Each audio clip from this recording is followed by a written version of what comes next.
Sometimes we are so habituated to being in our minds that we forget that we can suspend our thoughts and suspend our association with thoughts and feel into our bodies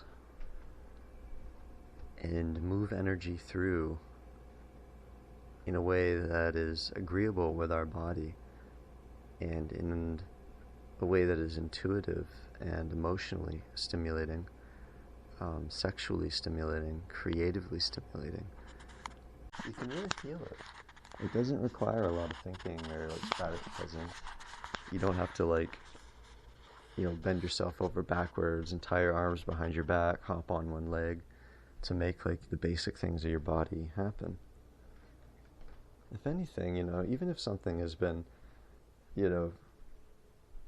kind of locked in for a while, or it's been held back for a while, you still just gentle motions, gentle stimulation, gentle breaths, gentle movement can really yield some profound and powerful changes in your physiology, and can really help release old energies that maybe don't need to stick around any longer and want to come through, because at some point you can feel the pressure. Something wants to happen, and when we're not in touch with our body, we don't always know how to interpret this pressure. Sometimes it's like we get into these habits of maybe eating a bunch of food or suppressing the energy somehow. If your sexual energy wants to come out, you start stress eating. or if you're anxious or you're scared, you start smoking a cigarette, or there's all these different things that people do. And we all have,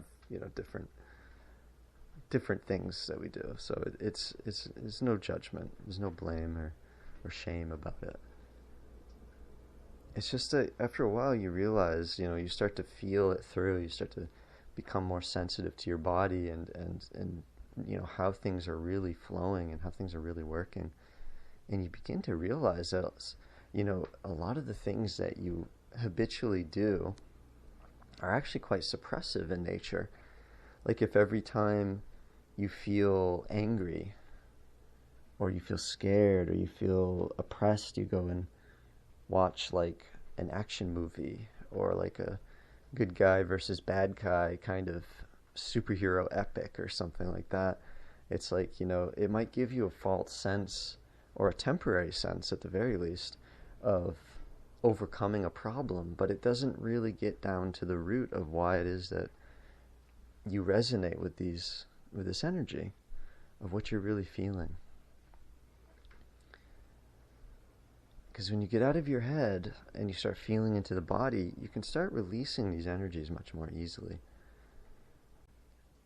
And you don't have to stress eat, and you don't have to take yourself out of the world that you're in and immerse yourself in another world, a fantasy world, and pretend, and kind of live vicariously through this superhero that has all these powers that you don't have and can combat evil in a way that you can't, and it just kind of, it kind of creates this false sense of need and inadequacy also, that you're not as good, life would be better.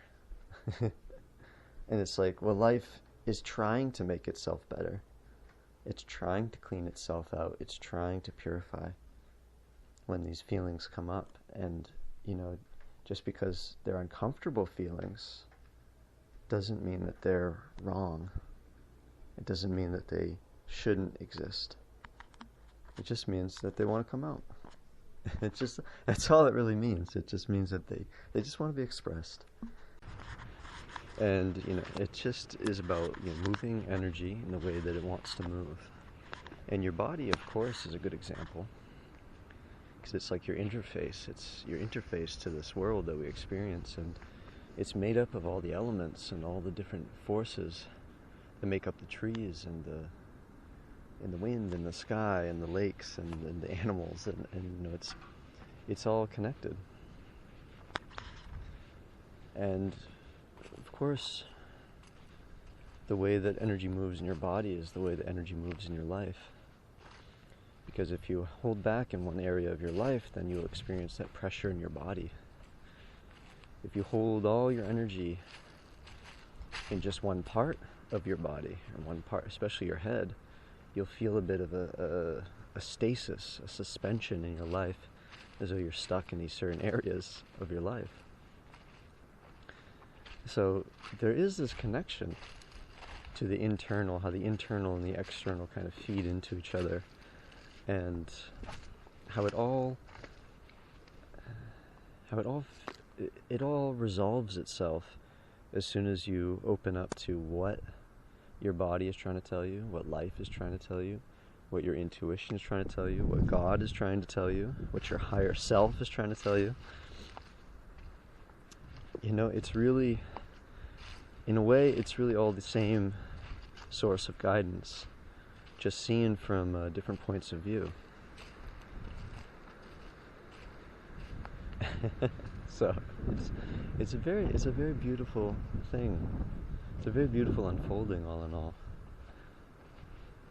because you really don't have to try so hard to make things do what they're trying to do. So much of what we're doing and maybe contending with or struggling with is all in the mind. You know, it's all in our heads. We're trying to strategize and move energy around and fix this thing over here, and you know, the whole friction comes from being in one's mind, being in one's head.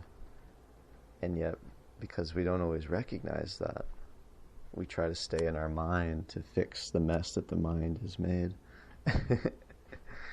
So, you know, it's no small wonder that sometimes, you know, you see yourself, or especially when you're in a clear state yourself and you're looking at what other people are doing around you, and you can see how they keep going in circles and keep getting themselves in these loops. And, you know, and we want to be free of the need to force and the need to control and the need to strategize every step that we make. And we want to be free of that, but at the same time, we have such identity in the way of thinking that creates these kind of, you know, these rigmaroles and these kind of loops that we get caught in. We get so identified in the way of thinking that creates these things that we never question whether or not we even need to think about the thing so much. Because I find from personal experience that so much of what I consider to be a problem in my mind is actually due to the fact that I'm just piping energy into my head rather than putting it into another part of my body or another part of my life. I'm putting all this energy into this one little place and then just kind of habitually keeping it there and letting it ping pong around inside of my dome. Just let it ping pong around in there. And the whole thing is that it's like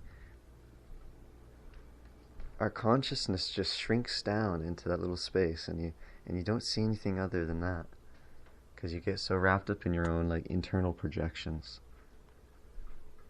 And you know, the thing is that so much of what we take to be real, we take it to be universally real and universally true, are really just projections of our own thinking, and oftentimes of our own limitations and emotional biases as well. Because it's already, and see, that's kind of where we get too much into our own personal brand of thinking, our own personal brand of conditioning, and we keep thinking and thinking and thinking because we don't trust that things are going to unfold already. So we have to keep strategizing and keep figuring out a quote-unquote better way, you know. And it's why it inevitably, you know, there's always something unseen, some unseen thing that's going to come in and balance out your indiscrepancies. It's going to balance out your thing. And because you don't value the balance, because you're not in that intuitive, not in your intuitive self, if you don't honor that balance, that intuition, then life is going to seem inconsistent, and it's going to seem like it's against you sometimes. Because in a way, it's against your mistrust, you know? In a way, life is against your mistrust, because your mistrust is against life, you know? And a lot of the time, you know, it's really just old stuff. It's just like old patterns and old conditioning and just playing off of itself. Just imagination may be turned against itself. Or maybe just imagination in general, you know? So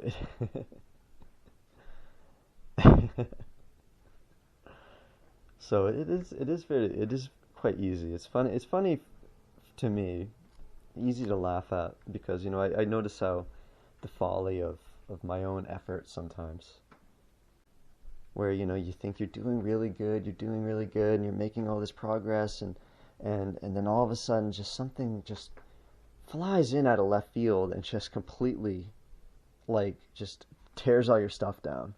Just demoralizes you, and you're like, oh my God, what happened? Why did that happen? You know, I think we've all been there. I know I've been there before. And stuff like that. And it can just seem like the most random stuff sometimes, but it inevitably happens.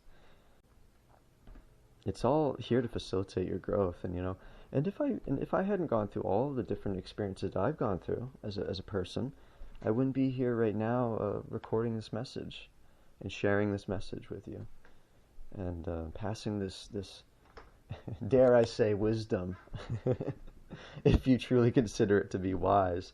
Now, that's not something that I get to determine. That's up to you, whether these words wax wise or not, whether they truly resonate with you on a deep intuitive level or not.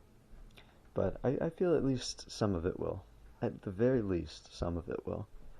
Because much of what I'm saying now is not coming from that kind of mistrusting place in my mind. It's not coming from there. It's coming from more intuitive feelings.